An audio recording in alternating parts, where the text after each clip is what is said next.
இங்க 2 குட்டி பசங்க அவங்க பாட்டி கூட ஷாப்பிங் பண்ணிட்டு இருக்காங்க. அப்ப அந்த பாட்டி ஆஃபர்ல இருக்கிற பொருளா பார்த்து வாங்கிட்டு இருக்காங்க. அந்த குட்டி பையனும் பாட்டிக்கு ஹெல்ப் பண்ற மாதிரி ஆஃபர்ல இருக்கிற பொருளா பார்த்து எடுத்து தரான்.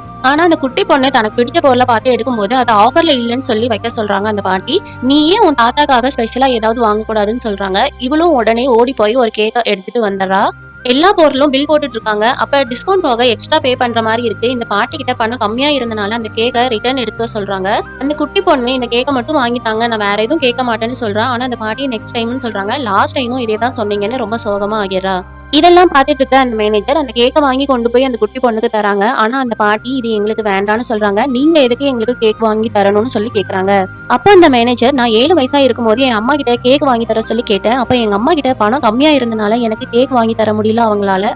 ஆனா யாருன்னே தெரியாத ஒருத்தர் எனக்கு கேக் வாங்கி கொடுத்துட்டு ஹாப்பி பர்த்டேன்னு சொன்னாங்க. ஆனா எனக்கு அவங்களுக்கு தேங்க்யூ சொல்றதுக்கு கூட சான்ஸ் கிடைக்காம போயிடுச்சு. இந்த பாட்டி அந்த கேக்க வாங்கிட்டு தேங்க்யூ சொல்லிட்டு அந்த மேனேஜரோட போன் நம்பரும் கேக்குறாங்க. என்கிட்ட எப்போ மணி இருக்கோ அப்ப கண்டிப்பா ரிட்டர்ன் பண்ணிடுறேன்னு சொல்றாங்க. அப்போ அந்த மேனேஜர் அந்த குட்டி பொண்ணு கிட்ட நீ எனக்கு ஒரு ப்ராமிஸ் பண்ணி தரியான்னு கேக்குறாங்க. உங்ககிட்ட பணம் இருக்கும்போது கண்டிப்பா நீ மத்தவங்களுக்காக உதவி செய்யணும்னு சொல்றாங்க. இத சொல்லிட்டு அவரு அங்கிருந்து கிளம்பி போயிடுறாரு. அந்த குட்டி பொண்ணு தாத்தா உங்க பர்த்டேக்கு கேக் வாங்கிட்டு வந்திருக்கோம்னு சொல்றா. அவரு இது என்னோட ஃபேவரட் கேக், ரொம்ப நன்றின்னு சொல்றாரு. எதுக்கு இவ்வளவு மணி கொடுத்து இந்த கேக்க வாங்கிட்டு வந்தீங்கன்னு அந்த பாட்டி கிட்ட கேக்குறாரு. அப்ப அந்த பாட்டி நான் வாங்கல, ஒரு அன்பான பையன் வாங்கி கொடுத்தது அப்படின்னு சொல்றாங்க. அந்த பையனுக்கு தான் இவரு சின்ன வயசுல கேக் வாங்கி கொடுத்திருப்பாரு. அவங்க அம்மா போன் நம்பர் கேட்கும் போது இவரும் ஒரு ஷீட் எழுதி கொடுத்திருப்பாரு. இந்த தாத்தா அந்த குட்டி பையனுக்கு இதே லைன் தான் எழுதி கொடுத்திருப்பாரு. அந்த மேனேஜரும் இவருக்கு அதே தான் எழுதி கொடுத்திருப்பாங்க.